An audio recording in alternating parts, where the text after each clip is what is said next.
Students, I have explain to you that जो आपका electronic configuration है, अगर उसमें फुली फिल्ड ऑर्बिटल है और हाफ फिल्ड ऑर्बिटल है, वो ज़्यादा स्टेबल होते हैं as compare to partially filled orbital. We have discussed it in detail. ठीक है, तो क्यों स्टेबल होते हैं, और यूनिवर्स में हर किसी की टेंडेंसी होती है कि वो स्टेबिलिटी को एक्वायर करे.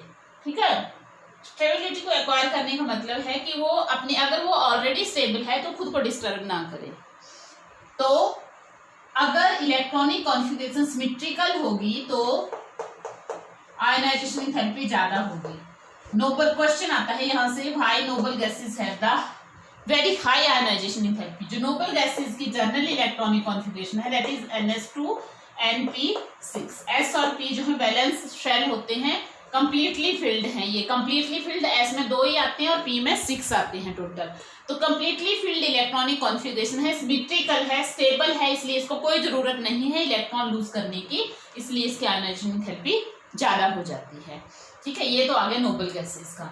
एक क्वेश्चन आता है यहाँ पे, एक तो फर्स्ट नोबल गैसेस का आ गया, सेकेंड जो है आयनाइजेशन एंथैल्पी. जब हम, ये भी आप इसी में कर लो, ट्रेंड इन द, इसी में ही मैं इसको कवर कर रही हूँ, ट्रेंड इन पीरियड्स. जब हम पीरियड में मूव करते हैं, period means left to right, जब पीरियडिक टेबल में मूव करते हैं, तो जो आयनाइजेशन एंथैल्पी है वो इंक्रीज होती है. आयनाइजेशन एंथैल्पी इंक्रीज होती है. What is the reason? Reason ये है कि एटॉमिक साइज डिक्रीज होता है, क्योंकि इफेक्टिव न्यूक्लियर चार्ज जो है वो इंक्रीज होता है, अट्रैक्शन इंक्रीज होती है, इसलिए साइज डिक्रीज हो जाएगा. और अगर साइज डिक्रीज हो जाएगा तो नेचुरली उसकी अट्रैक्शन बढ़ेगी, इलेक्ट्रॉन को रिमूव करने के लिए ज्यादा एनर्जी की जरूरत पड़ेगी, तो आयनाइजेशन एंथैल्पी इंक्रीज हो जाएगी. यहाँ पे एक क्वेश्चन है, अगर आयनाइजेशन एंथैल्पी इंक्रीज हो रही है तो दैट मीन्स मैं सेकेंड पीरियड यहाँ पे ले रही हूँ, लिथियम, उसके बाद beryllium, boron, then carbon, nitrogen, oxygen, fluorine and neon. ठीक है, तो इस साइड को जो आयनाइजेशन एंथैल्पी है वो क्या होनी चाहिए? इंक्रीज होनी चाहिए.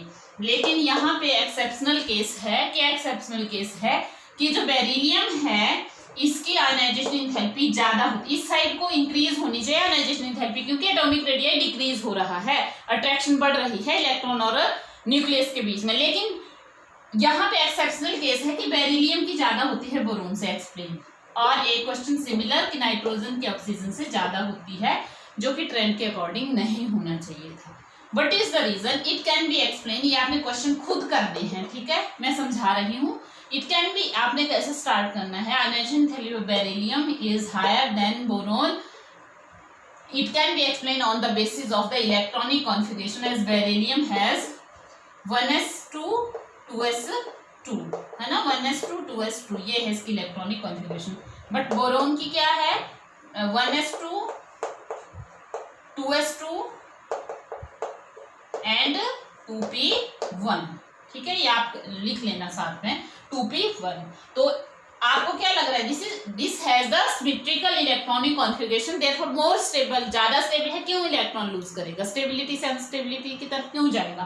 तो इसलिए इसकी आयनाइजेशन एंथैल्पी ज्यादा है.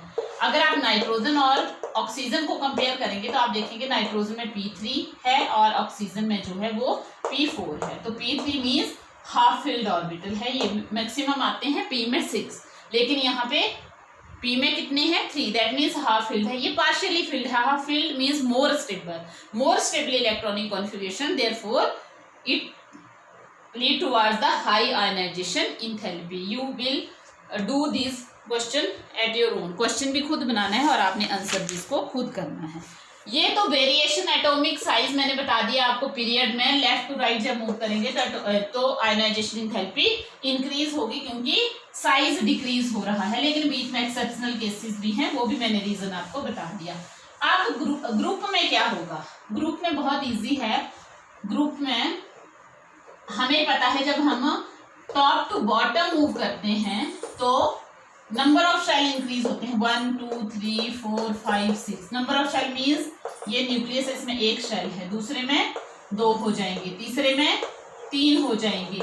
तो दैट मीन साइज बढ़ रहा है, साइज बढ़ रहा है तो डिस्टेंस फ्रॉम द न्यूक्लियस और जो आउटर मोस्ट इलेक्ट्रॉन है जो हमने निकालना है उसके बीच में अट्रैक्शन कम हो रही है। अट्रैक्शन कम होने का मतलब आयनाइजेशन एंथैल्पी कम चाहिए उसको निकालने के लिए, एनर्जी कम लगेगी, एनर्जी कम लगेगी तो इसका मतलब ये हुआ कि आयनाइजेशन एंथैल्पी डिक्रीज होगी फ्रॉम टॉप टू बॉटम। यहाँ कोई एक्सेप्शनल केस नहीं है, ये आपका एज इट इज, जैसे रेडियस इंक्रीज हो रहा है, रेडियस एटॉमिक साइज इंक्रीज हो रहा है तो आयनाइजेशन एंथैल्पी डिक्रीज हो रही है, ठीक है। तो यहाँ पे कम एनर्जी लगेगी, जितना साइज बड़ा होगा न्यूक्लियस से इलेक्ट्रॉन जितना दूर होगा उतनी ही इलेक्ट्रॉन को निकालना इजी हो जाएगा, एनर्जी कम लगेगी, तो that means ionization enthalpy goes on decrease when we move from top to bottom in a group. This is the all about the ionization enthalpy. If you have any doubt you can ask anytime. Thank you.